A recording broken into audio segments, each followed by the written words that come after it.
The following program is rated TV MALV. It contains strong language and violence. It is intended only for mature audiences.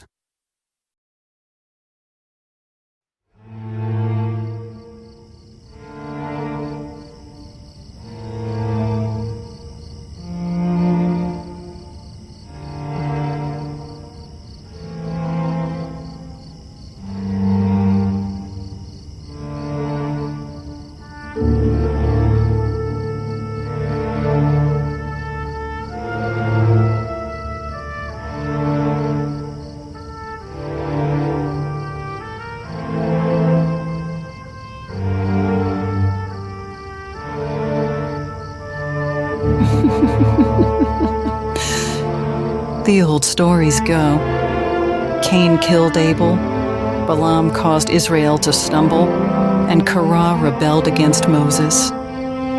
They knew of God's laws, yet did harm to those who truly followed his word.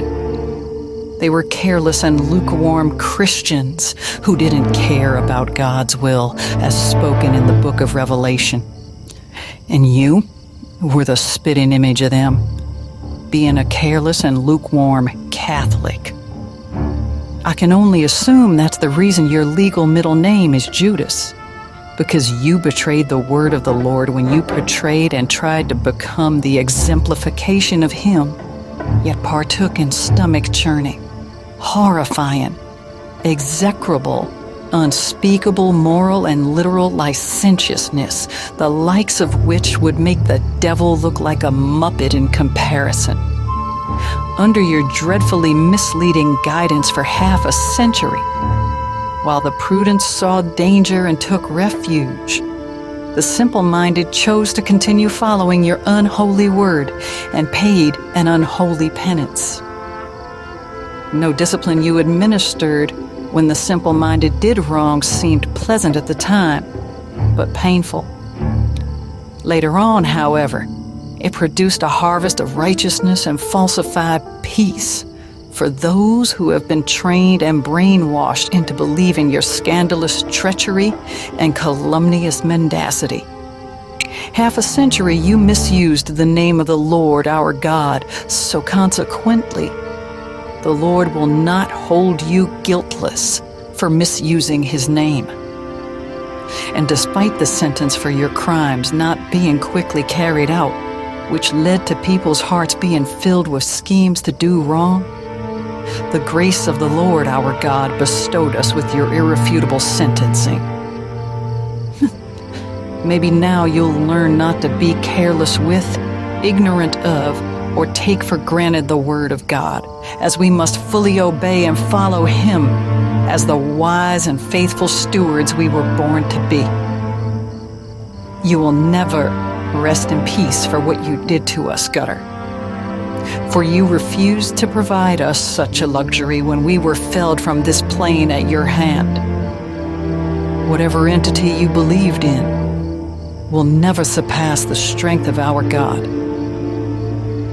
We are at peace, but your sickness will never allow you to feel the same peace you deprived us all of.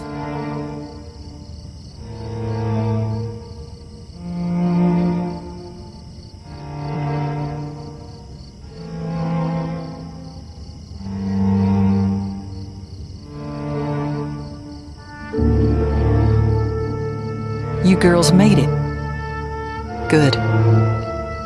Obviously, you both know of the cancellation of the dead woman's 6 Hell in a Cell match, so there's no reason to dwell on that. However, there is another problem. The Hollow. It's fallen apart, and that damn Gemini stone is allowing it. I'm telling you, I haven't even been back alive for 3 years yet, and I've come back to near ruin. Now I know how Artemis feels. Allowing somebody you think you can trust to help you man the ship, only for them to basically obliterate it and ruin your good name, leaving you to rebuild everything.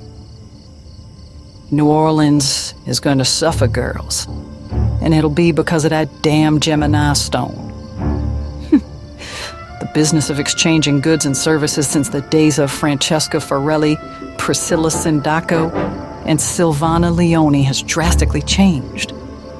And considering the state the Hollow is in right now, Gemini Stone's riffraff aren't making it much better. Ma, you know the Stones don't exactly have the greatest track record of being the most trustworthy people. Considering what I went through a few years back with Ryan, I know that fact all too well. You entrusting Gem with the Hollow was a mistake. And if Grandpa Sal were here, he'd say the same. Either way, Narcy and I aren't even in the life anymore. After the death of Don Salieri, there just wasn't any point.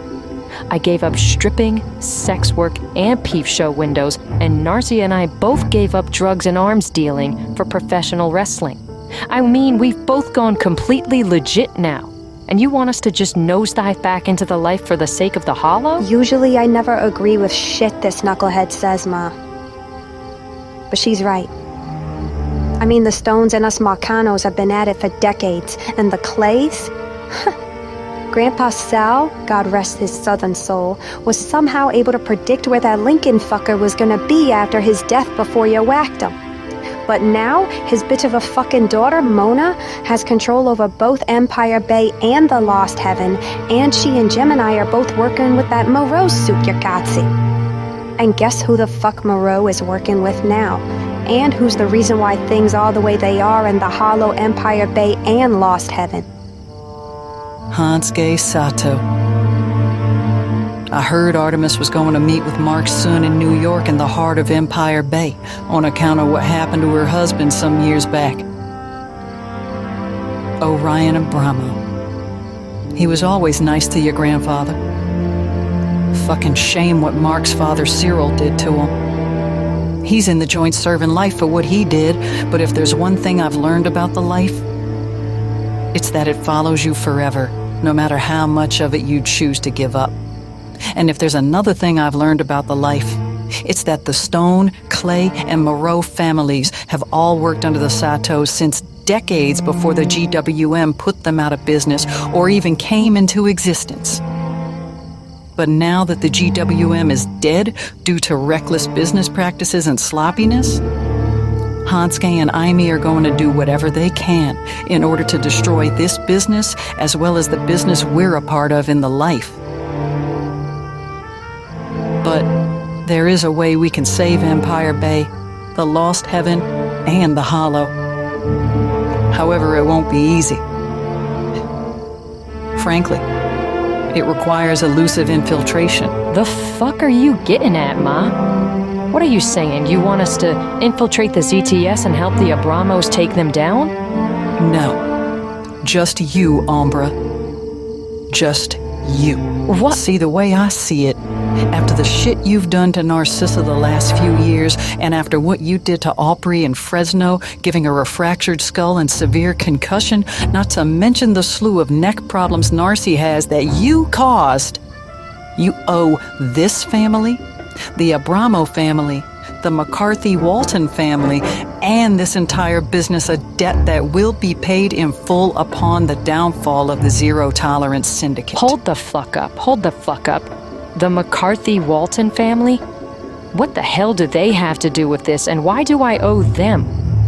I owe them fuck all, Ma. No way am I helping them just to save the business. Sister dear, you owe a lot of motherfuckers whether you know it or not. Grandpa Sal, Don Salieri, Ma, me, you owe all of us. You're gonna need help, though. I'm gonna get Jose on the phone as soon as possible. In the meanwhile, you're gonna have to find a way to make friends with Shaw. Bring her with you to infiltrate CTS as well.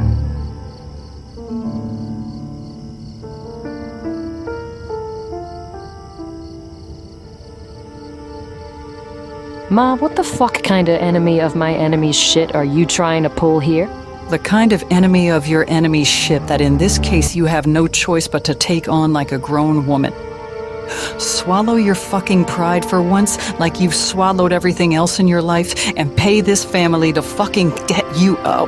Ugh. Fine. Do you know where the ZTS is holed up? Somewhere down in the Bowery from what Shaw told me. Word on the street is that they're also running an illegal Japanese gambling ring in the Bowery and Chinatown.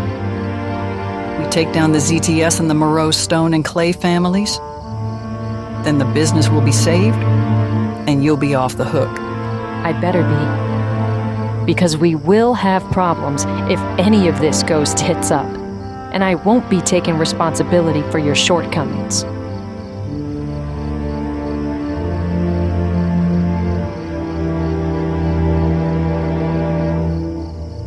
Looks like the Marcanos are rolling again. We're halfway home. No stone unturned.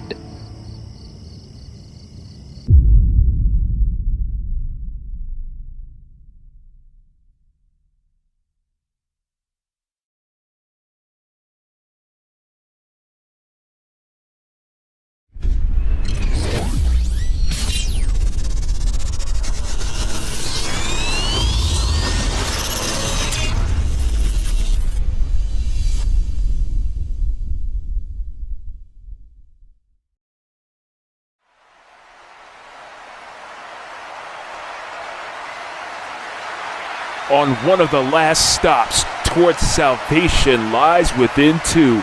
This is the host with the most, the people's commentator, Ryan Stone, on the ones and twos, flying solo here tonight, ladies and gentlemen, live here at the site of Salvation Lies Within 2, ROVW's last swan song here in Madison Square Garden. It's going down in a few weeks' time, and I have a damn good feeling that this man making his way to the ring is going to have some kind of involvement in that event.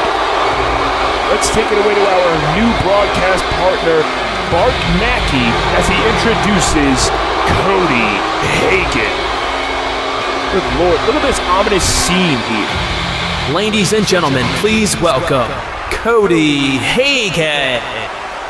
Cody Hagen has undergone quite the metamorphosis since Consequential Comeuppance. I mean, he got screwed out of the Elimination Chamber by the Bloodline Legacy Mafia, and then he and Jamal Bedlam decimated Eric DeVille, who was left high and dry by Deshaun Walton, although he has his reasons and those have been settled ever since. But needless to say, Cody Hagen has spiraled into this chasm of darkness, so to speak. And he has become quite a bitter soul. I mean, he has some justification to it, but quite honestly, Cody Hagen just looks to be more dangerous now than he ever has been. Look at the menacing look in Hagen's eye. These people here in New York City are not big fans of Cody Hagen, and considering what he's done recently, I can't say I blame them. Looks like Cody's looks like he's grabbing a microphone. I want to hear what he's got to say, considering all the shit that he's done in recent weeks. A lot of people tend to purposely forget just how dangerous of a man I truly am. People on this network, people on other networks, even people on the independent scene. They haven't been able to fully comprehend the level of dangerousness Cody Hagen possesses, and frankly, neither have two people in particular, Chris Falcone and Deshaun Walton. Now, while the latter will be dealt with in due time, old Christopher needs to understand that my problem with him is a bit more direct than some may understand. See, Chris Falcone has been handed main events since the day he set foot in ROVW for the first time. But each main event he has been in, aside from one, he has fumbled the ball time and again. Kinda like how the New York Knicks and Brooklyn Nets keep fumbling and stumbling every year that they even sniff playoff contention. Okay. Chris Falcone was in the main event of episode 12, and what happened? He lost. He was in the main event of ROVW Live X and was saddled with a bum for a partner and lost. He was in that four-way Money in the Bank match at Uncivil War 2 years ago, which would have propelled him into main event status, but because he was mainly looking out for Dominic Cato's best interest, he took the dive on purpose in that one. With help from the BLM, won a triple threat cage match on night 2 of No Such Thing as Pre-Shows. With help from me, won that handicap match in episode 19's main event. And at CC, take a wild guess as to what happened, people. I'll give you one good guess as to what happened. That's absolutely correct, ladies and gentlemen. He took a dive again for the sake of the Bloodline Legacy Mafia and helped Deshaun Walton scrutiny out of becoming majority owner of Ring of Valiance Wrestling. Frankly, if I were to have won that match, I would have shut this stupid-ass company down, but I guess Chris's OG, as he called him, beat me to it. The dumb bastard knew I was hot on his heels, and so he and his consortium troop of rebels decided to tuck tail and run after taking me on a fucking acid trip because they knew that with me in charge, I'd make their lives miserable. I've had to suffer in the mid-card for the entire time I've been here, especially when I was World Heavyweight Champion. But because that stupid whore of an ex-wife of mine with her daddy issues and her newfound family in the form of the Bloodline Legacy Mafia has to finish her story, everything is okay now? As if we don't have enough story finishing going on in this business as it is. The reality is this. This industry on all sides, and the people who have power in it, are scandalously notorious for gifting nobodies, bums, and commoners high positions on major professional wrestling cards such as Salvation Lies Within 2, because of who they're friends with, who can do what to help further enhance the owner's image, or in Falcone's case, who they're fucking in order to maintain relevancy and high position. I mean, it's all about the game and how you play it, right? People just get gifted shit they don't deserve because of who they're sleeping with or whose ass they kiss on a week-to-week basis. Well, what about Colton Brantley, Jake Knight? Two men who have busted their ass to get to the main stage and will only get that chance in ROVW once when they go against Wild Thunder for the tag team titles on the lead-in show of SLW 2? Or what about people like Colt Lee, hell, Lee Anderson, who hasn't been seen around here in ages? What about me? What about Hagen? The man who for 6 fucking years around here has carried this damn network flag, all in the good name of being a team player when this team doesn't give 2 shits about the little guys. When this team doesn't give 2 shits about the workhorses. Honestly, with how much of a workhorse Chris Falcone has been since he got here, he too shall learn that when it comes time for the same thing to happen to him. When it comes time for him to be forgotten about, cast to the wayside, and left behind by this network like everyone else who has busted their ass here from 2017 to now has, he will learn the hard way that no lesson in business or in life comes easy, which is the exact lesson that I'm gonna teach him when I destroy him at SLW 2 here in the world's most famous arena, Madison Square Garden. You know, the same arena where 20 years ago an infamous hunter nearly got crippled when he was forced to submit. Right here where I'm standing, actually. And Falcone, if you know what's good for your career, if you know what's good for your well-being, heed my advice. Don't come to SLW 2 expecting a damn victory. Don't come expecting a parade.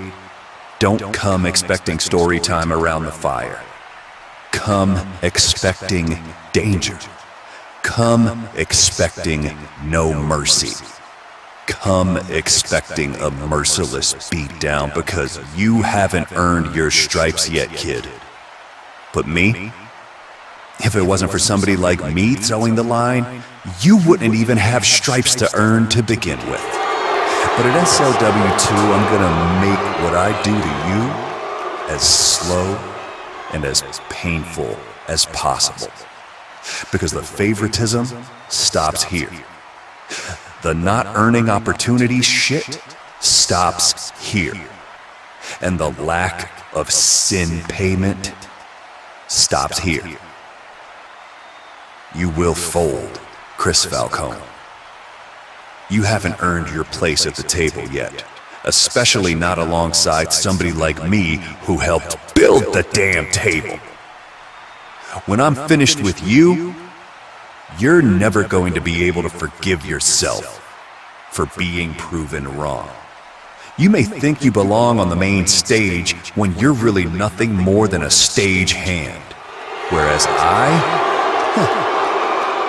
I'm the guy who's gonna walk out of Salvation Lies Within 2 with a victory and out of the main event of CNW Incipients as the first ever Carpe Knock Them Wrestling World Heavyweight Champion.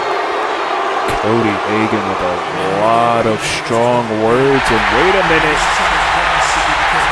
It seems like somebody's taking exception to that. Cody Hagen making his intentions known here in Madison Square Garden, but it seems as if the Bloodline Legacy Mafia Secretary, Chris Falcone, is differing in opinion. Look at this man, 7 foot tall damn near, weighs in about 280 pounds. These two horses are gonna get into it here. And it's been announced that Falcone versus Hagen is gonna happen at Salvation Lies Within 2. No. Okay. You aren't taking this moment from me. This is my time, and I'm not gonna let your insignificant ass interrupt me. Are you done whining and complaining about not getting opportunities when there's multiple people in the back that actually haven't gotten them because you've been hogging all of the spotlight? Because you've been ranting and raving for about 10 minutes, and these people here in New York are just like me, wanting to slap the absolute taste out your mouth. But they're also sick of me running your damn mouth about what you think you deserve. Because if it was up to me, you don't even deserve to wipe your ass. But here's the reality though, Cody. You think I dropped the ball? You think I'm fumbling and stumbling? My God, you haven't held World Championship gold around here since Eric DeVille whooped your ass back at ROVW. That was like 4 years ago. And you've done everything to keep Lorelai away from the World Championship scene. So you could just be a selfish fuck and keep the title all to yourself. Even going so far as getting her pregnant multiple times, because I've seen your 10 kids running around. Oh, am I for 15? Because you can't keep your dick in your pants. And you were making empty promises that you were never gonna keep. But you failed. So that's why I heard you were sleeping on the couch recently. A little birdie told me that, don't even worry about it. But you failed again. You wanna know why, Cody? Because she's in the main event of SLW2, and you're stuck in the mid-card with me. Someone who's not looking for handout. Someone who don't rely on his OG to succeed like you claim. Someone who uses their OG to gain wisdom to be selfish prick for yourself. Someone unlike you who's actually man enough to work hard to get to the top of this business instead of relying on the past to get there. You need to get your head out your ass and realize one thing, Hagen, the world has passed you by, and it's a new day. Yes, it is, and it's in charge of a new generation, a new religion that is being led by Christopher Falcone. And at SLW2, I'm gonna beat you plain and simple. But I'm gonna beat you so bad that it's gonna be like I'm taking your watch, your money, your car, and Lorelai. I'll ask Safari if she's down to have a threesome with you. But I'm gonna help you, Hagen, because, man, I have a dilemma. But it's pretty funny, though. I have nothing going on for CNW acceptance in Toronto. And how about we give our fans a treat? So how about you and me go one-on-one for the CNW World Heavyweight Championship, which leads to my reason for being out here. I have learned quite a few tricks of the trade in this business, and I have quite the business proposition for you. That's if you're not scared or you think you're not ready yet, because truth be told, you've never been ready. Oh, did you hear that, New York City? Did you hear that? This little idiot thinks he can make business moves now. Yay! Would you learn how to move numbers and count when you were knocking boots with Safira Mendez? You want to talk to somebody who lost his wife, his kids, and part ownership shares. Maybe me and Safaria should give Lorelai a call, see how she's holding up. And not to focus on some more serious business that I have to offer for you that I know that you're not going to refuse. The offer is this. We go at it here at MSG, the world's most famous stadium, at SOW 2. And whoever wins gets to pick the match type and stipulation for our match of acceptance. Because you're giving me a bit of a look of acceptance, Cody. I'll see you back here in this building in a few weeks where I'm going to walk you like a dog. I'll make sure to have your leash and make it even more comfortable for you to live with yourself than it already is. But what about you, Hagen? What about Hagen? Exactly. What about Hagen?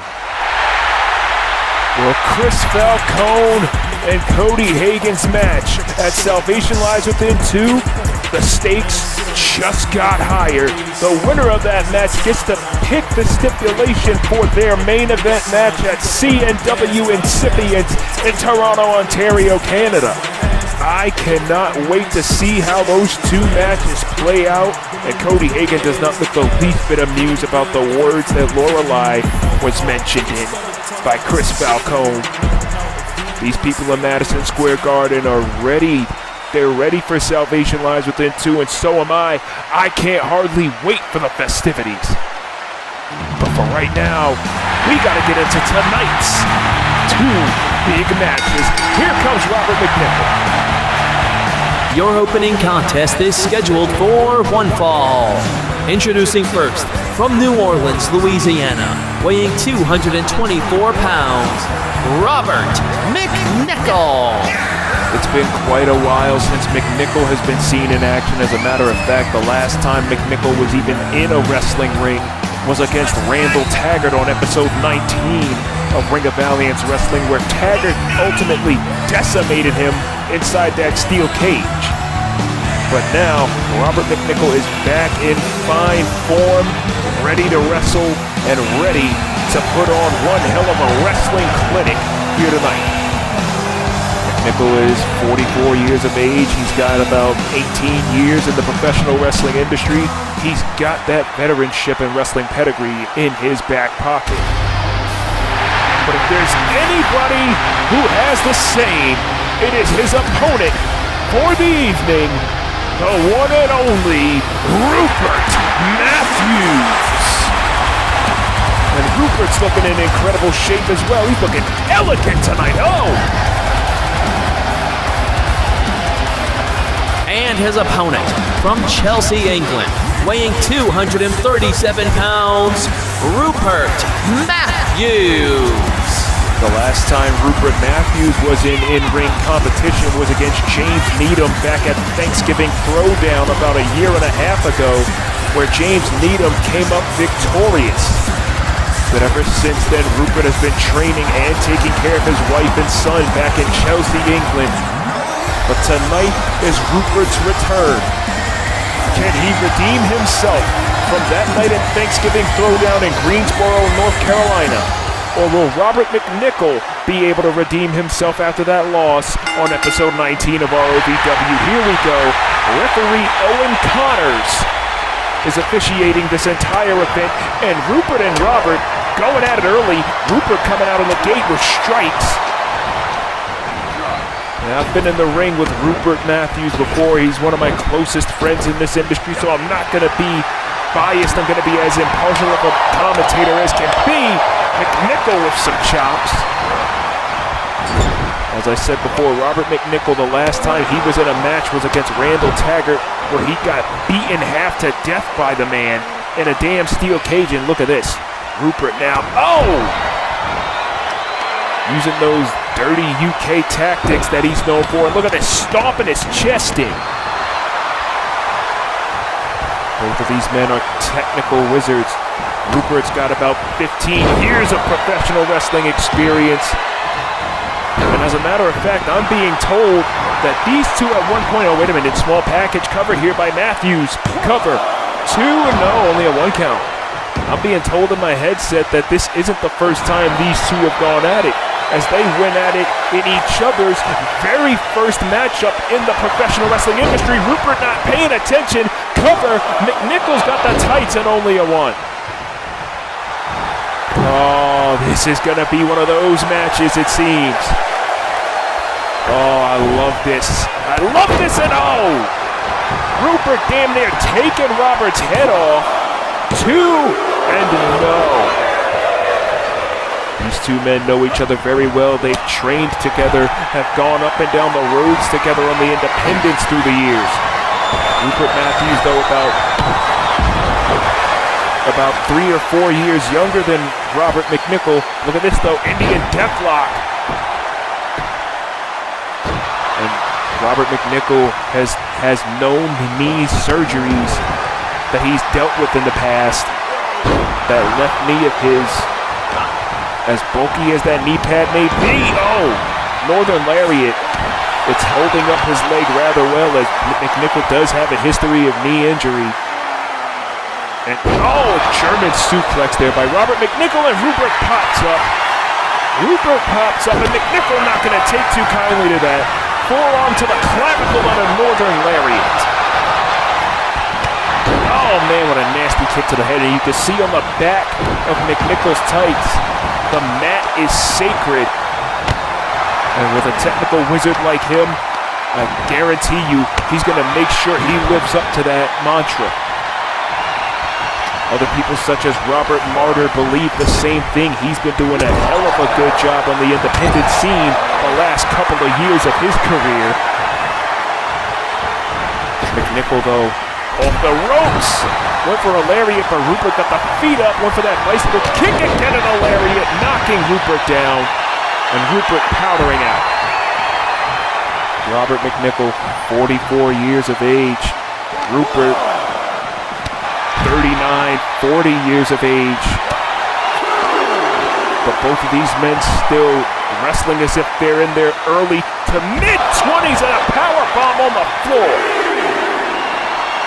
The back of his head hitting the social media correspondence table. I'm up here in the skybox here in Madison Square Garden. McNichol and Matthews. These two have wrestled each other in the past. Remember, like I said earlier, in their very first matchups in this wrestling industry, they went one-on-one against each other. And they've beaten each other back and forth one time apiece since then, because that first matchup was a draw. So you really have to wonder if this rubber match will be the deciding factor in this little friendly rivalry that they've had spanning nearly 20 years. Look at this, though, Tequila Sunrise here by McNichol. Again, that technical wizardry that McNichol is known for. McNichol mainly is a broadcast partner himself, commentator and ring announcer, alongside his nephew Tony Marino. Matthews getting out of that Tequila Sunrise and a couple of slaps. Look for the enziguri. McNichol, oh, European uppercut, beautiful. Oh, this is going to be one of those very vicious fights. There's going to be some grappling, there's going to be some chain wrestling, of course, but there's also going to be some hard hits, just like that left hand. Oh, wait a minute, look at this. Oh, for the love of God, back suplex on the apron by Robert McNichol to Rupert Matthews. Rupert Matthews from Chelsea, England. His wife Laura and son Gordon are watching at home. Robert McNichol has him up in a powerbomb position here. Oh, Jesus Christ, and a power bomb to the floor again. McNichol now back in the ring. He breaks the count. Wise veteran maneuver there by Robert. Being told that both of these men are going to be involved in Salvation Lies Within 2 some kind of way. Salvation Lies Within 2, chances are we're going to have that show as soon as May 18th. More on that as time goes on. Oh, McNichol bouncing Rupert's head off the barricade, and look at this. Rupert looking for a...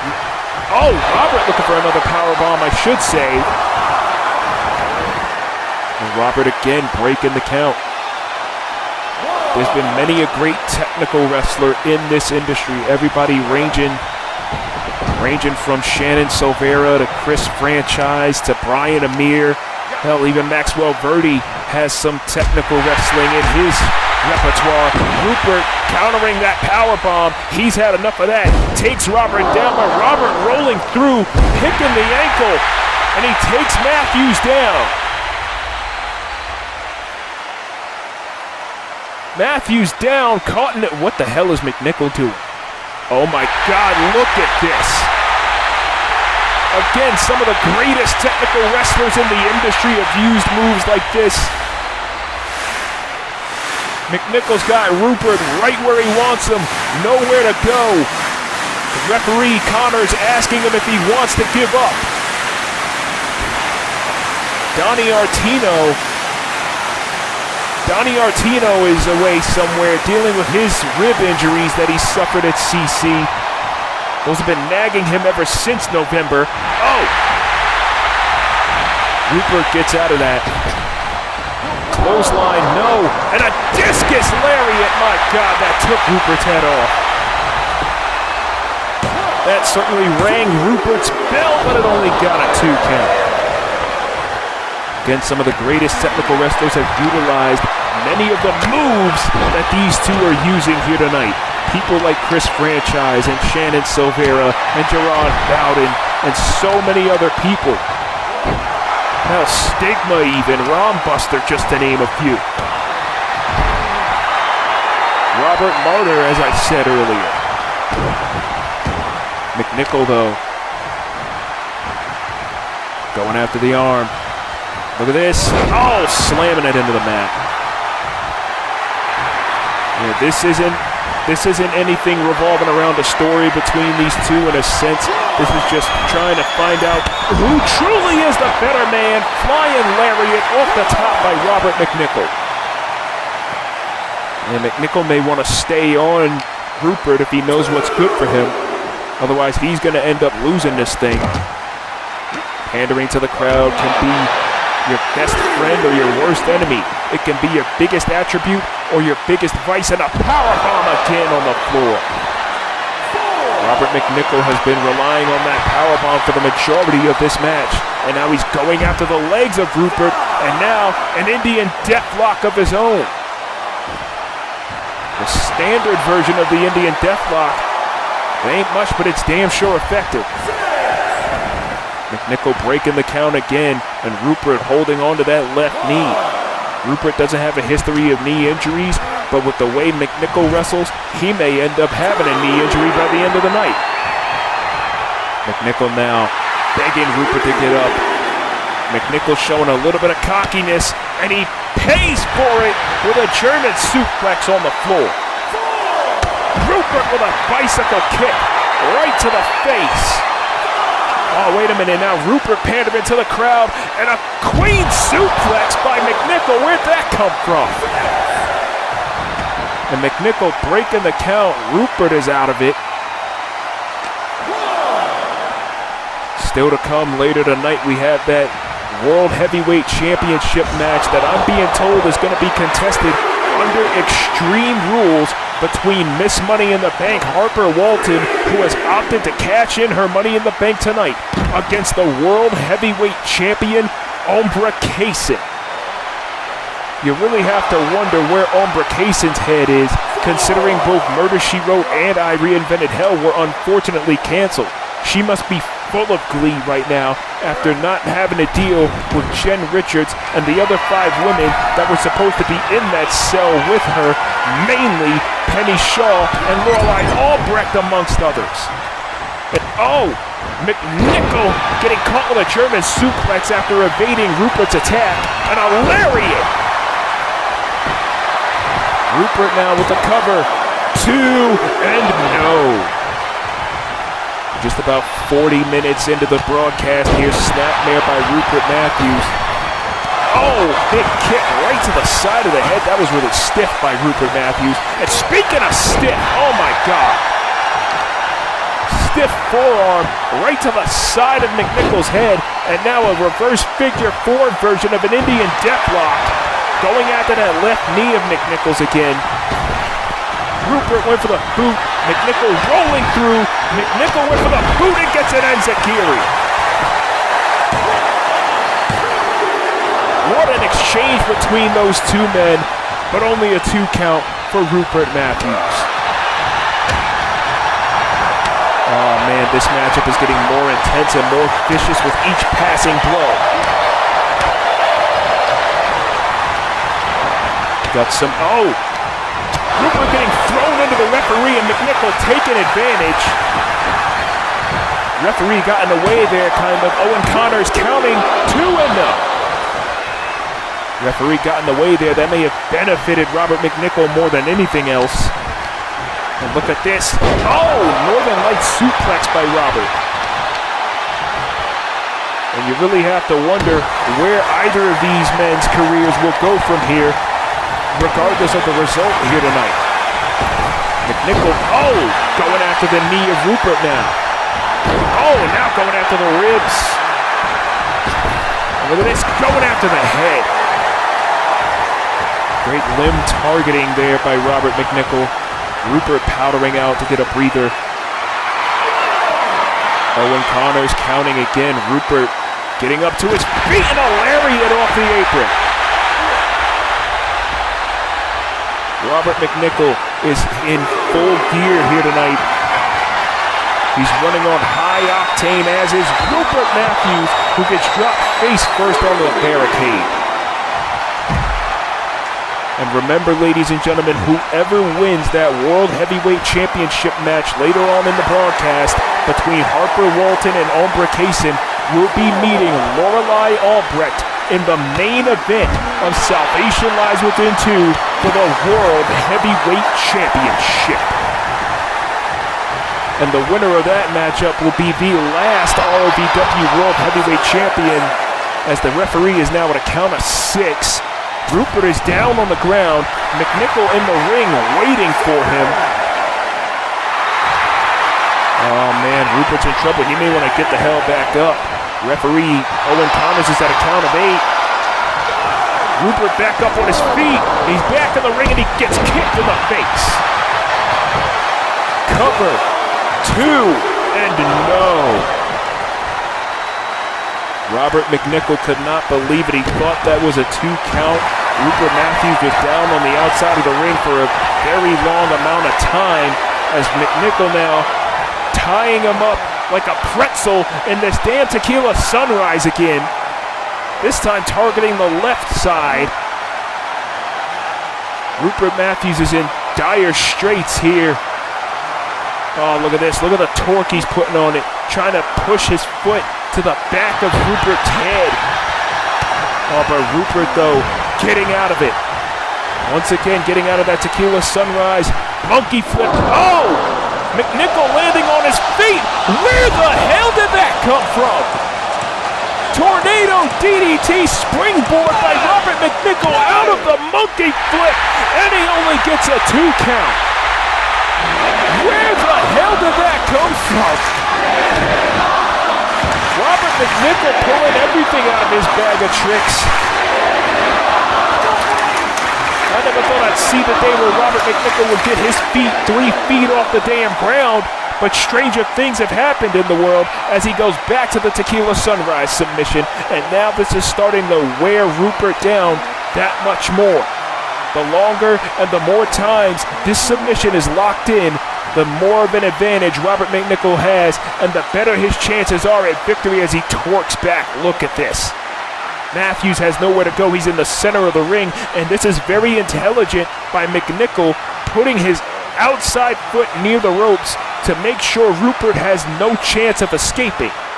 Owen Connors is asking Rupert Matthews if he wants to give up. Rupert is shaking his head no as he screams in pain.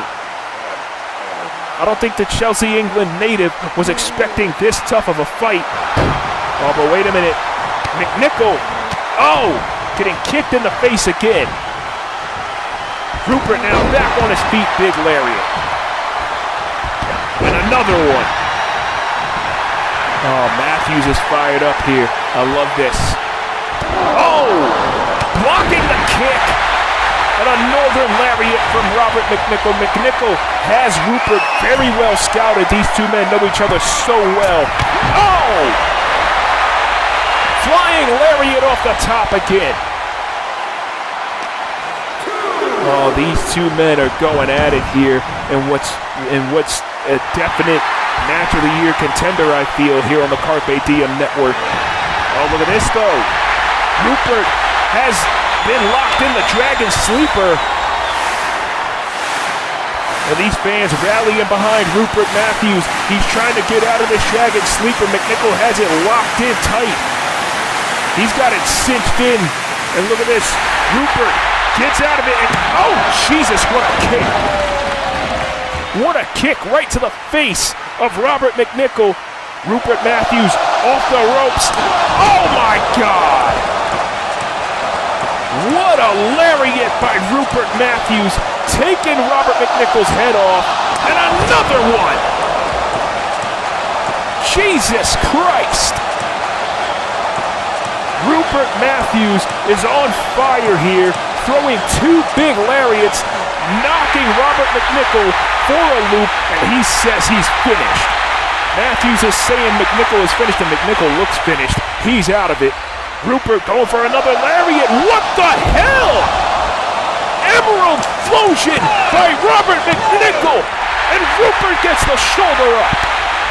Can you believe it? Robert McNichol is in shock. He dropped him with his best move, the Emerald Flosion, but it still wasn't enough. He goes for another one. Rupert counters. Oh my God, what the hell is this? Burning Hammer by Rupert Matthews. Rupert with the Burning Hammer, and McNichol kicks out. How in the world? First the Emerald Flosion gets kicked out of by Rupert Matthews, and then the Burning Hammer gets kicked out of by Robert McNichol, who gets dropped with it again. And these fans chanting, "Fight forever," I'm with them. This is one hell of a matchup between these two seasoned veterans. And look at this. McNichol. Oh, whoa, look at that. Rupert was going for the clock cleaner. McNichol tried to counter but gets hit with it anyway. Clock cleaner by Rupert Matthews on Robert McNichol. And now Rupert's got him up again. Burning Hammer. Burning Hammer by Rupert Matthews 2. It's done. Oh my God, what a fight that was between two of the best professional wrestling has to offer. Good Lord, what a fight. Hart Mackey, please make some sense out of this, will ya? Here is your winner, Rupert Matthews. Rupert Matthews, ladies and gentlemen, put on one hell of a performance, as did Robert McNichol. We need to take another look at how this match played out, because that was one of the most spectacular endings to a matchup I have ever seen in Carpe Diem Network history. What a matchup, what technical wizardry between these two. Watch this. This was right as Rupert hit him with that second burning hammer.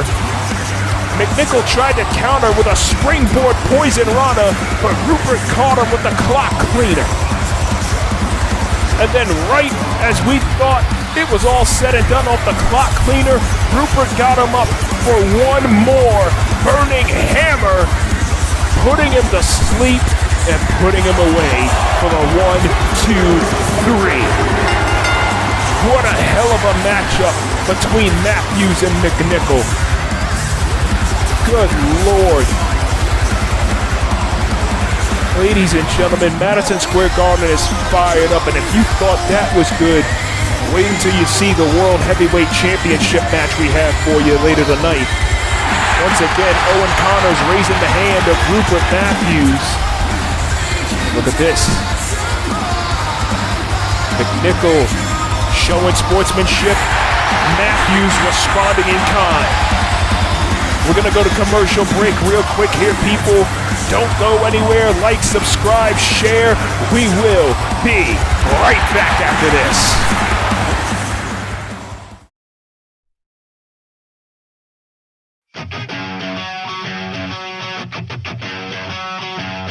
Turn it around, should I try and be somebody else? Maybe I can go, rising from the rubble and find it within myself. This whole world will mock us, they laugh and they bring me down, keep me up at night. They can never understand that the power's in my hand, it's all on us. Even if we're never fast enough, I know tomorrow's coming soon enough. And whether we can do all the impossible, the world keeps on spinning and that's all we got. Even if we give it all love enough, the world will keep on hating that cannot be stopped. I know that it always seems impossible, but that doesn't mean we shouldn't give it all we got. Now you can't believe that don't mean nothing. Take a breath, grit your teeth, you and I will rise. Now I know the power we've been given. Spread your wings and do this. You are my equal. Dry your tears, we can shout it loud. 'Cause I got you. We'll fly it through the sky. We'll always fly with you through the darkest nights. We'll hold the fist so high. All of the pain and all of my friends in mind till the end. Now we gotta see it through. There's no stopping me and you. Can't wait for them to see us.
Ladies and gentlemen, welcome back to CDN Showcase number 3. We just saw one hell of an opening matchup between Rupert Matthews and Robert McNichol, in which Rupert Matthews came out victorious. But coming up next, we have our World Heavyweight Championship main event Extreme Rules match between Harper Walton, Miss Money in the Bank, who's cashing in tonight, and the World Heavyweight Champion, the Wounded Crow, Ombra Kaysen.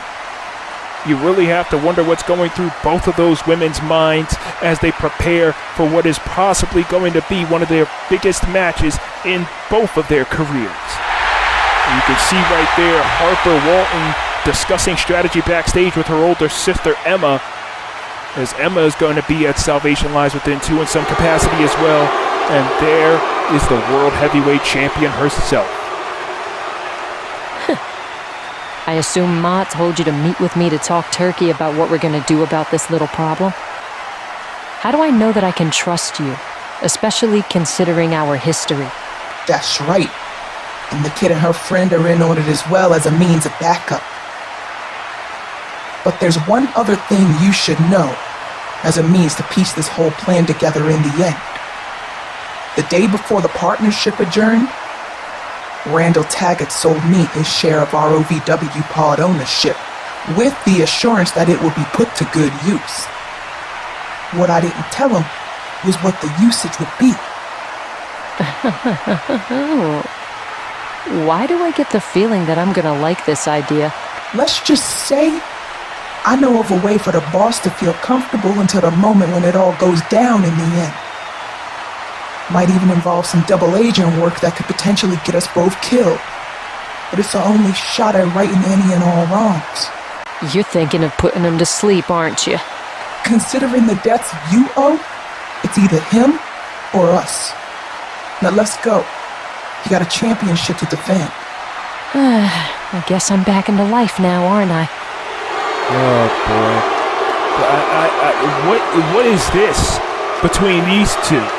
Ombra Kaysen and Penny Shaw, who have a storied history here on this network. I don't know what schemes those two are cooking up, but nevertheless, it's time for our main event. Can you believe that? Randall Taggart actually sold his share of Ring of Valiance part ownership to Penny Shaw on the way out the door. And then you see Bart Mackey in the ring, getting ready to introduce both the challenger and the champion. You see referee Owen Connors back down there after taking his well-deserved break. But here comes Miss Money in the Bank, representing the Bloodline Legacy Mafia. Here comes Harper Walton. You can feel the fire in this young woman's soul. And here she comes. Ladies and gentlemen, the following contest is your main event of the evening and is an Extreme Rules match for the Ring of Valiance Wrestling World Heavyweight Championship. Introducing the challenger from Vancouver, British Columbia, Canada, weighing 146 pounds. She is Ring of Valiance Wrestling's Miss Money in the Bank, Harper Walton. Harper Walton won that Money in the Bank at consequential comeuppance with the help of her father, Deshaun Walton. After Deshaun curb stomped Trish Riley into the ground, and Trish Riley hasn't been seen since, but one has to wonder, what will this mean for Harper Walton if she walks out of here as World Heavyweight Champion here tonight? This Money in the Bank is looking serious as ever. She's going at it alone here tonight. None of her siblings are here aside from Emma, but Emma is staying in the back. Oh boy.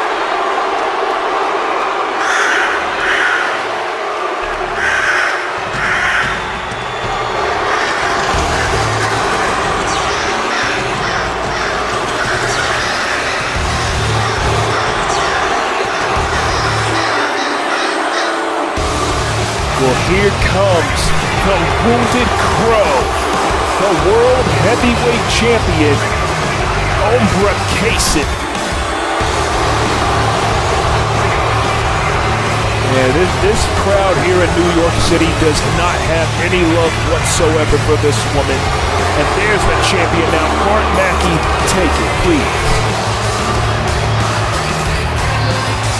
Introducing her opponent from Sacramento, California, weighing 166 pounds. She is the Ring of Valiance Wrestling World Heavyweight Champion, the Wounded Crow, Ombra Kaysen.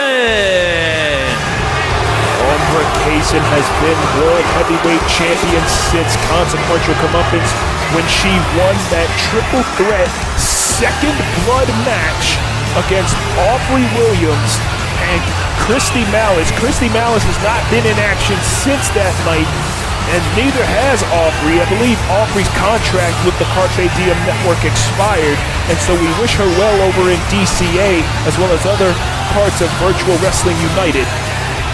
But nevertheless, Ombra Kaysen won that World Heavyweight Championship from Aubrey Williams at consequential comeuppance in that Second Blood Asylum match.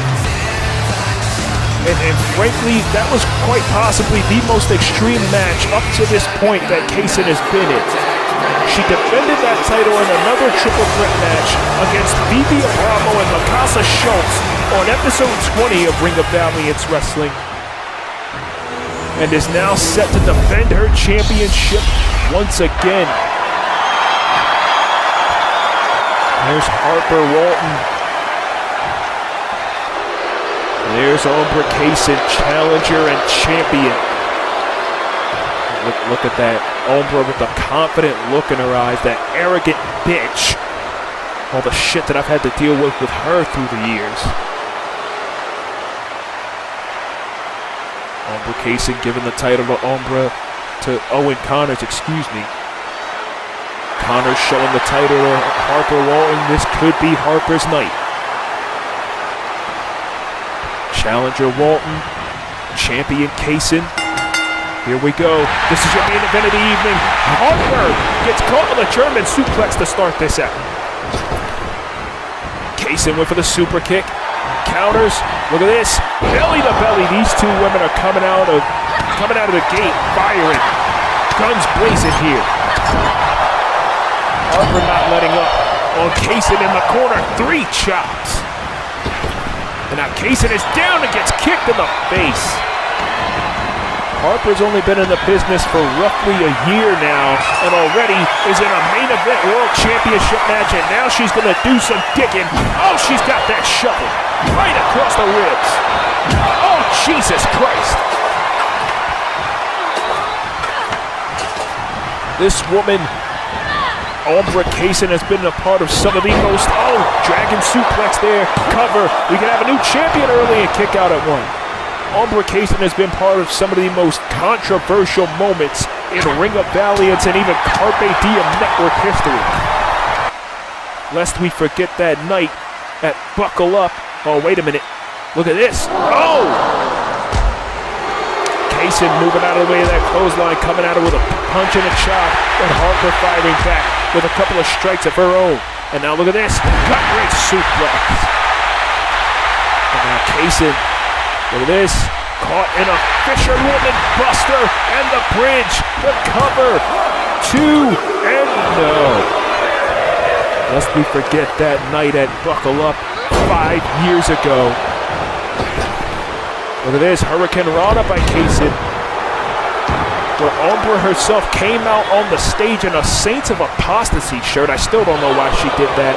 With Damon McCarthy's evidence, shall we say, spewing out of her mouth, and we now know from Live 29 or episode 6 that it was Damon that was responsible for what happened that night, spinning toe hold here by Ombra Kaysen. But I feel like everybody has grown, matured, and evolved from that night, even though it was unfortunate that Deshaun had to be the sacrificial lamb in that situation. But now he's much happier with Amanda. Look at that. Harper with the high-flying maneuver. Look at this. Kaysen with a drop kick to the back of the head. The World Championship is on the line. 2, and no. But Ombra Kaysen has been in some of the best matches and some of the most violent matches over the last 5 years. I mean, think about it. At ROVW's revival event back in the summer of 2019, she went at it against Shantae Sparks in a last woman standing match. And then, oh, look at this split leg moonsault there by Kaysen. Cover, 1, 2, and no. And then a year and a half later at DCA Redemption, Kaysen went at it against Aubrey Williams in an Extreme Rules Asylum match that never got finished up until consequential comeuppance 3 years later. That Second Blood match is possibly the most innovative thing that anybody has ever done, as Kaysen now pummeling the side of Walton's head. You gotta believe, though, that her father, Deshaun Walton, shoulder breaker there. You gotta believe Deshaun is watching somewhere. Look at this arrogant bitch. This spiteful, arrogant cunt! And that's what the fuck she gets. European uppercut by Harper. Cover. 2. And no. Harper Walton knows and understands that Ombra Kaysen is the most spiteful cunt in all of history. Kaysen, oh! Harper went for a headbutt, but Kaysen countering with a shoulder to the head. And countered by Harper with a belly-to-belly once more off the super kick. Look at this, though. German suplex in the back of Harper's head, hitting the end of that shovel. And matches like this, in Extreme Rules matches, you've got to at least attempt to be careful, if nothing else. Kaysen with forearms to the back. And again, like I said, ladies and gentlemen, the winner of this matchup will go on to face Lorelei Albrecht. Jesus! Shot with a shovel right to the head in the main event of Salvation Lies Within 2, as Lorelei Albrecht is indeed the #1 contender for the World Heavyweight Championship, because remember, 5 years ago at Buckle Up, she won the World Heavyweight Championship whilst pregnant from Deshaun Walton with help of the current world champion, Ombra Kaysen, who now has a stop sign. Jesus! Oh my God, throwing the stop sign right down onto her face. And remember, the following 2 months after that, Lorelei had to vacate the title due to maternal reasons and has been on a hunt for the championship ever since. And to this day, a lot of people, Chris Falcone included after what happened earlier tonight, a lot of people blame Cody Hagen for Lorelei Albrecht not being able to get her fair shot back at the World Heavyweight Championship. Personally, I think Lorelei is long overdue. Kaysen went for the drop kick.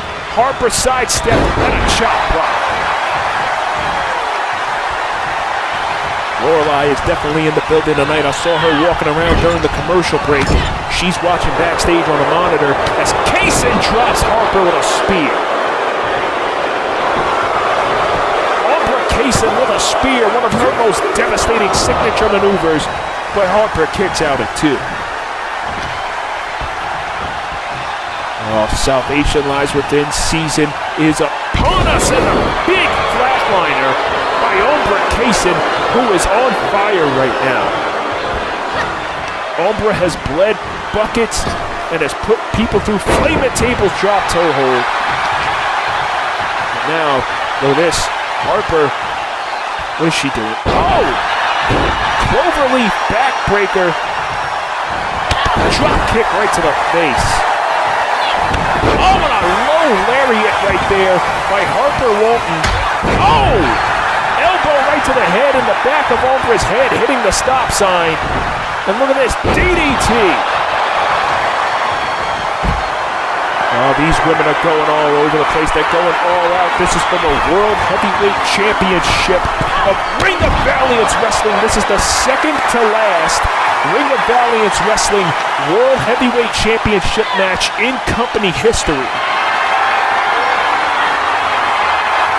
Here at the Carpe Diem Network 3rd Showcase event, and oh my God. Oh! Paco, Jose, and Eduardo better watch what they're doing down there. Ombra Kaysen just got powerbombed onto their damn table. And now Harper pulling out a chair. Oh, look at this. Harper just wants to bash her in the head with that damn chair. She wants Kaysen up. Harper wants Kaysen up, and she bashes her in the back of the head. Oh, and again. As if Ombra hasn't been dealing with concussion issues the last few years. And that chair is dented now. Look at this. You gotta believe whoever wins this is definitely going to be riding a wave of momentum. And what is look at the strength of Harper. She gets that from both of her parents' snake eyes off the stairs. Now what the hell is Harper doing? Harper now grabbing a spare chair. She doesn't realize Ombra's back up, And Ombra with a headbutt. Ombra Kaysen now just beating the hell out of Harper with not one, not two, but 3 headbutts. Yeah, remember back at Thanksgiving Throwdown, Ombra Kaysen commentated that match between Trey Jeter and Deshaun Walton, where she had to watch Deshaun mercilessly beat the hell out of Trey Jeter and decimate him with 185 headbutts.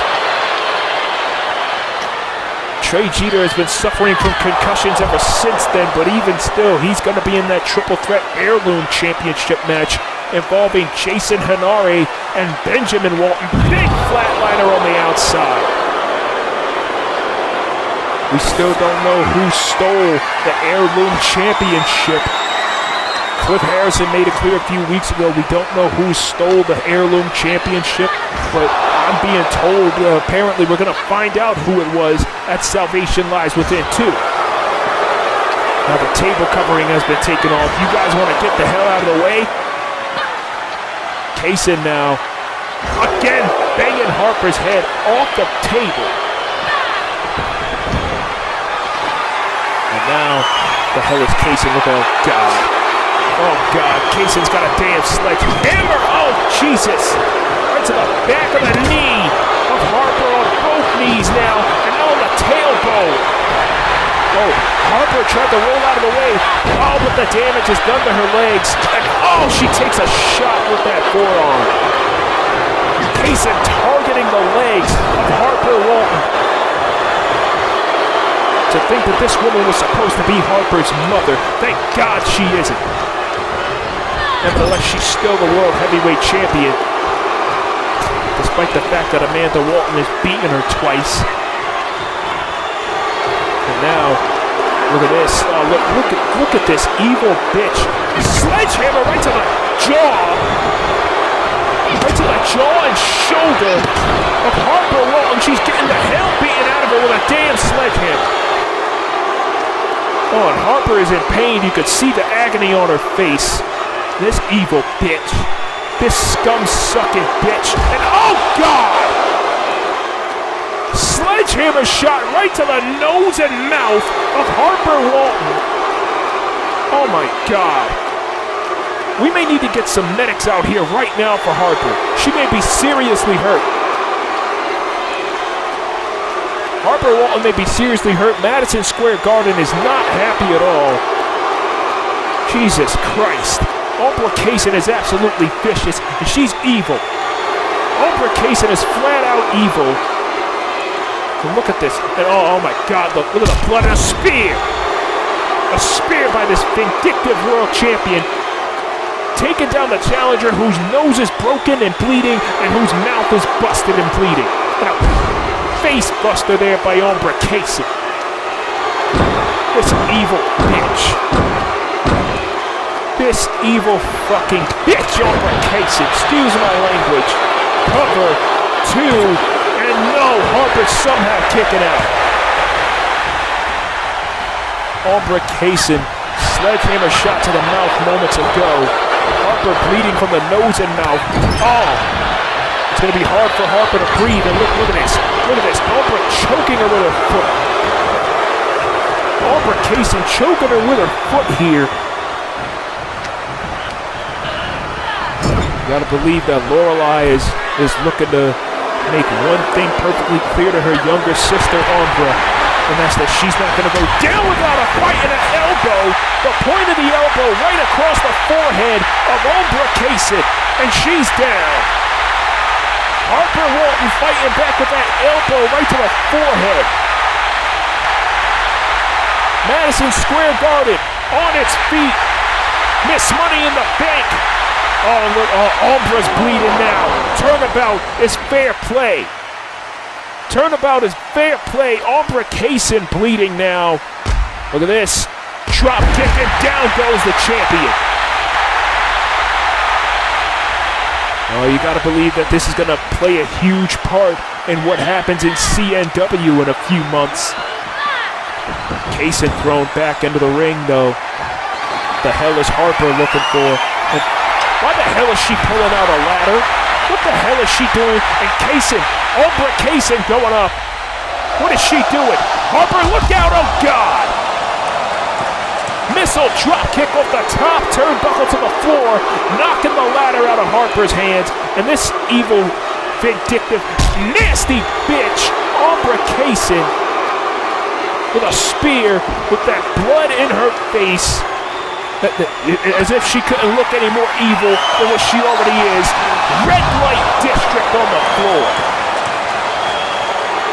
Red light district on the floor.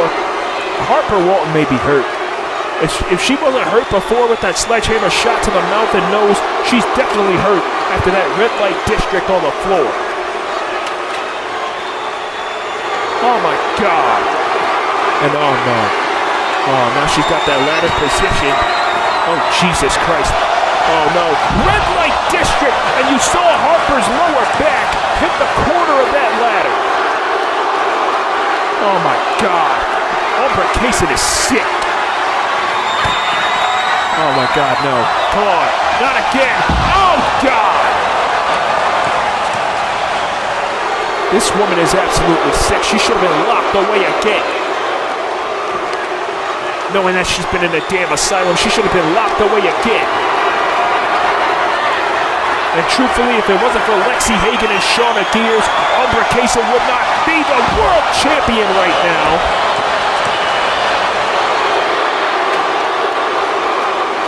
Kaysen with a powerbomb on the ladder, smacking Harper in the face with it. And now what the hell is she doing? What the hell is Ombra doing? Setting the ladder up and climbing in front of the correspondence table. But Harper now, she's back up. And now she's going up after Ombra. Things are going to get worse before it gets better. You can see the end of the world from here between these two women. This is all for the World Heavyweight Championship of Ring of Valiance Wrestling, if you're just tuning in. And now these two are fighting on top of the ladder, all in the name of supremacy, all in the name of glory, all in the name of the World Heavyweight Championship. These fans are booing Ombra, cheering for Harper. Ombra Kaysen is a one-woman wrecking crew. Harper strikes back. What is going on here? Oh, for the love of God! Oh my God! Deafening silence cutter through the announce table. Ombra and Harper are both down. What the hell has just happened here in Madison Square Garden?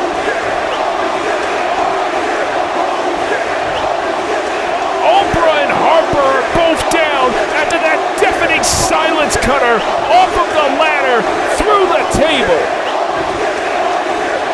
What the hell is going to happen now? Unbelievable. Both champion and challenger, they're not moving. We may need some medics out here. What the hell? Oh boy. It seems like the #1 contender wants a closer look.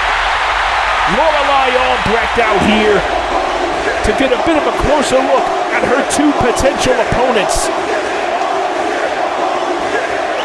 Harper and Ombra down on the floor. Harper now struggling to get to her feet. Well, she's hurting and I can't say I blame her.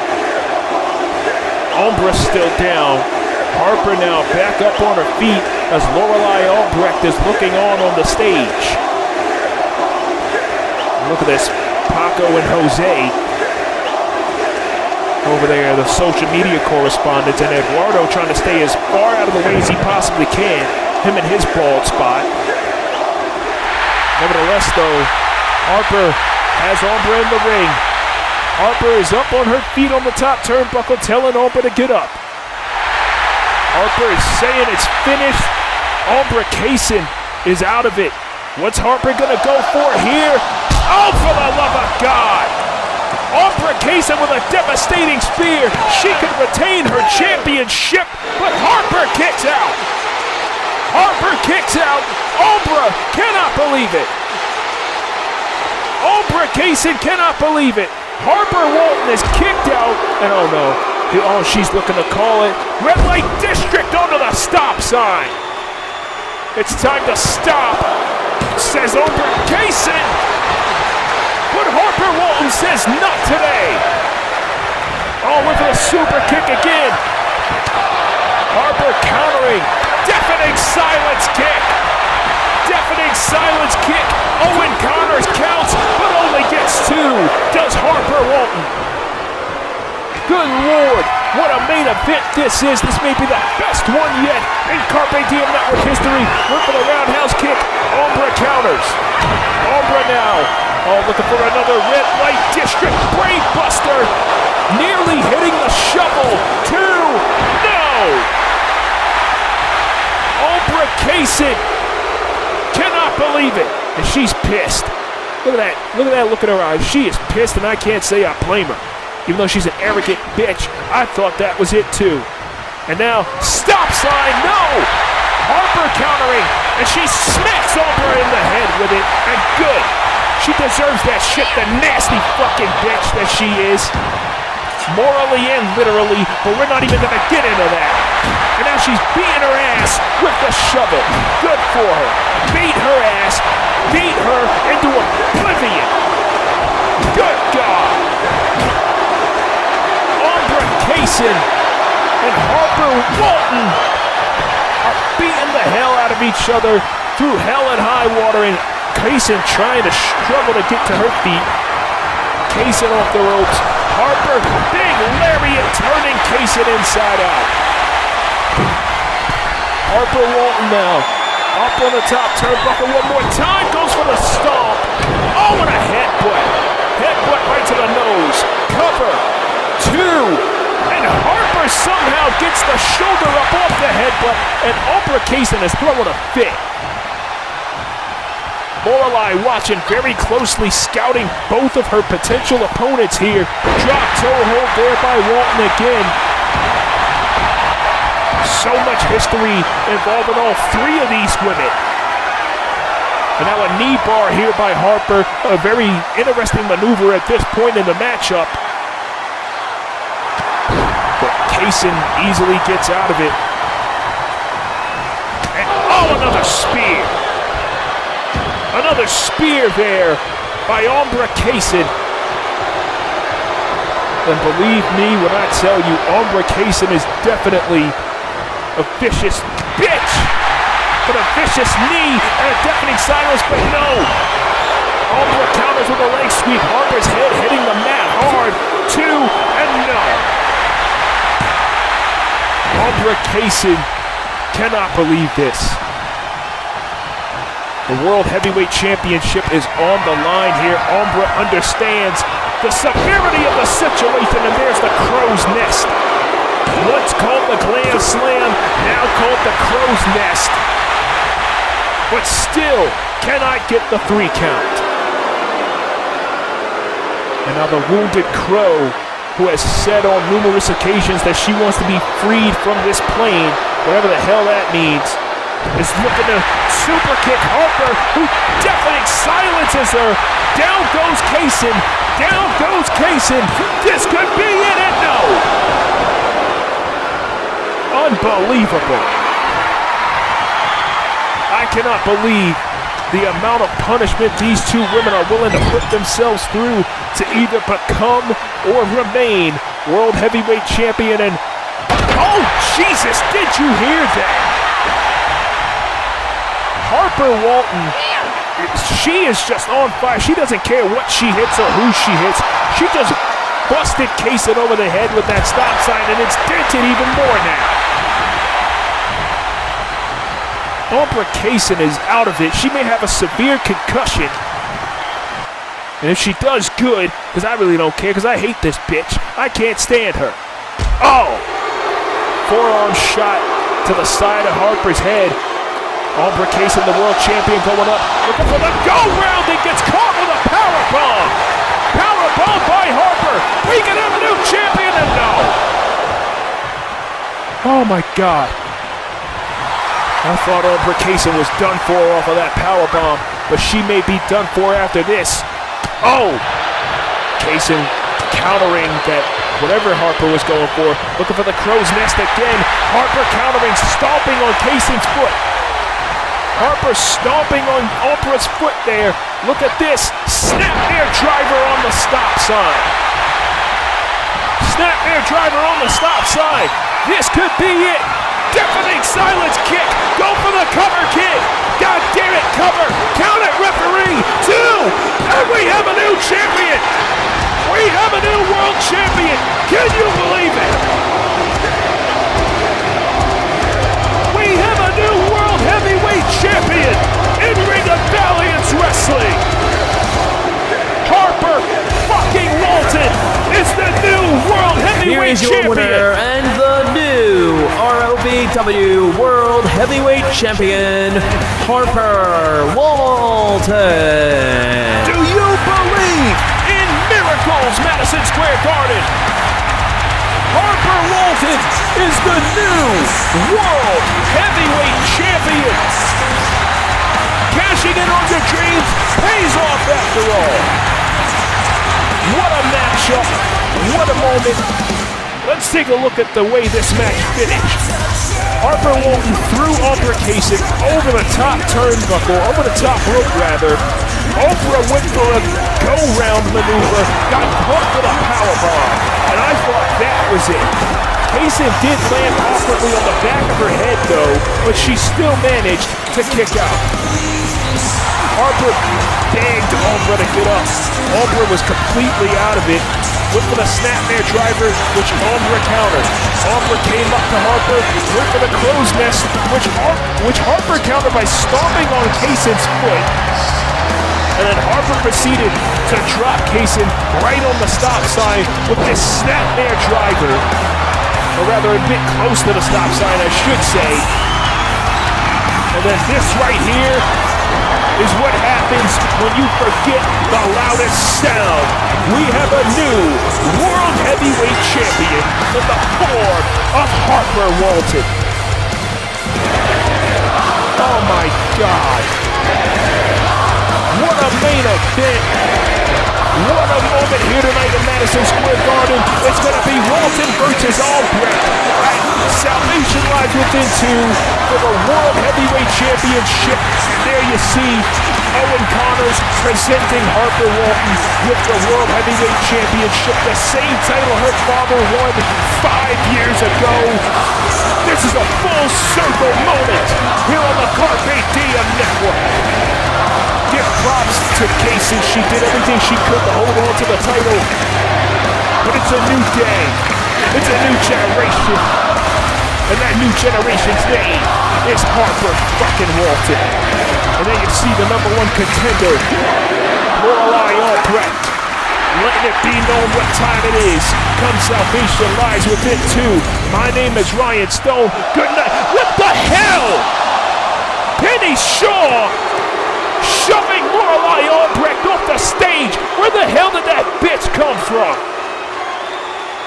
Lorelei is hurt. We need some help. We need some help out here right now for Lorelei Albrecht.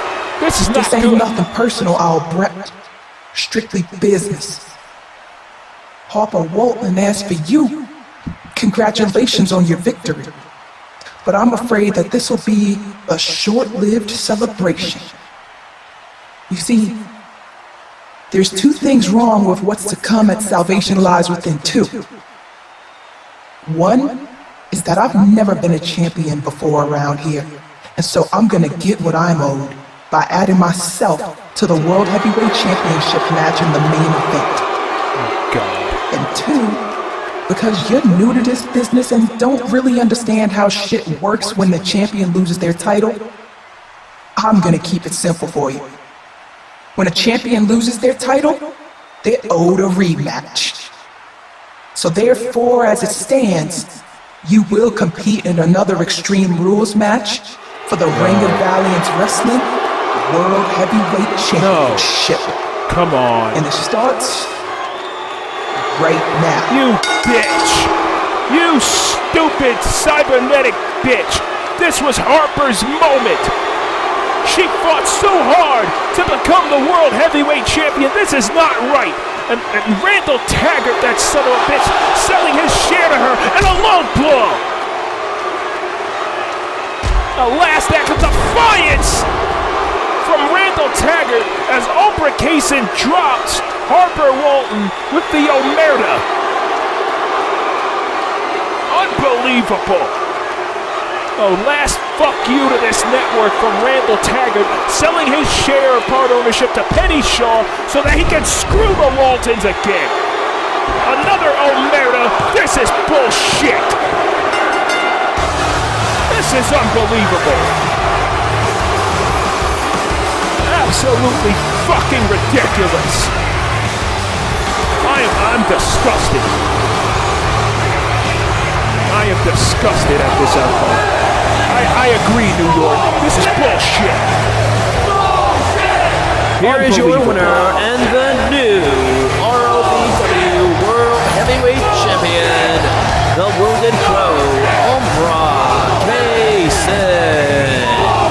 Ombra Kaysen is the World Heavyweight Champion for a second time in her career. This is ludicrous. I'm sorry, but there's absolutely no way that this can stand. One of the unwritten rules in Ring of Valiance and in Carpe Diem network history is that a champion is entitled to a rematch, but there's got to be some kind of limit to that goddamn rule. Harper Walton just beat Ombra Kaysen in the fight of her life, literally, for the World Heavyweight Championship, and because of Penny Shaw abusing her power, that moment got wrongfully robbed from her with the Omerta by Ombra Kaysen, who is now a two-time World Heavyweight Champion.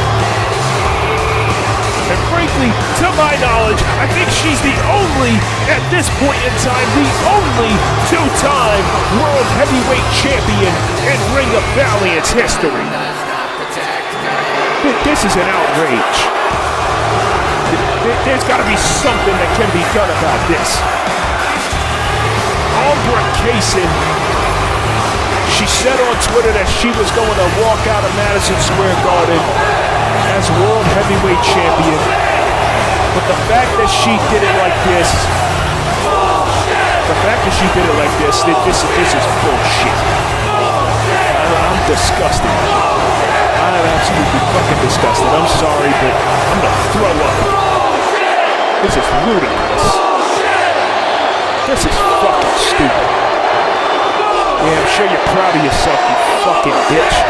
I'm sure you're proud of yourself. Excuse my language, but this evil fucking cunt just screwed Harper Walton, 19-year-old Harper Walton, who's laid out on the floor out of a World Heavyweight Championship, the only world title she's probably ever gonna win. This is outrageous. And you see Lorelei Albrecht on the floor because of Penny Shaw and Kaysen playing this. Something's got to be done about this. This isn't right. I don't care who says what. What the hell? What the hell is going on here? That's Damon McCarthy's music, and Ombra Kaysen is looking like she's seeing a ghost. I thought Damon was suspended. Wait, I'm being told that his suspension has been lifted. It's the chairman, Damon McCarthy. The thing about my family that people tend to forget is that we never leave loose ends untied. Never. Miss Shaw, you just spoke one of the main rules when it comes to champions and their contracts in ROVW. And because you don't really have too much to lose, for now, I'll reiterate it. When a champion loses their championship, they are entitled to a rematch. Frankly, Lorelei Albrecht, however, has never been rewarded with a rematch for her title.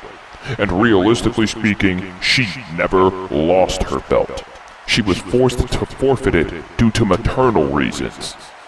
However, because Harper is now entitled to a rematch, because you've never had a championship match ever in ROVW, Miss Shaw, and because you won 3 of your last 5 matches, which is one of CDN's unspoken rules, where if you do so, you're entitled to a championship match at any time, I'm going to do all 4 of you a solid. In the main event of ROVW's last grand spectacle, Salvation Lies Within 2, Ombra Kaysen, you will defend that World Heavyweight Championship against Lorelei Albrecht, my granddaughter Harper Walton, and the cybernetic hothead Penny Shaw in a fatal four-way match, where the winner will be bestowed the privilege and honor of being Ring of Valiance Wrestling's final World Heavyweight Champion. And because AJ Monahan is no longer with the company, I have taken the liberty of extending the contract of one of our finest new referees.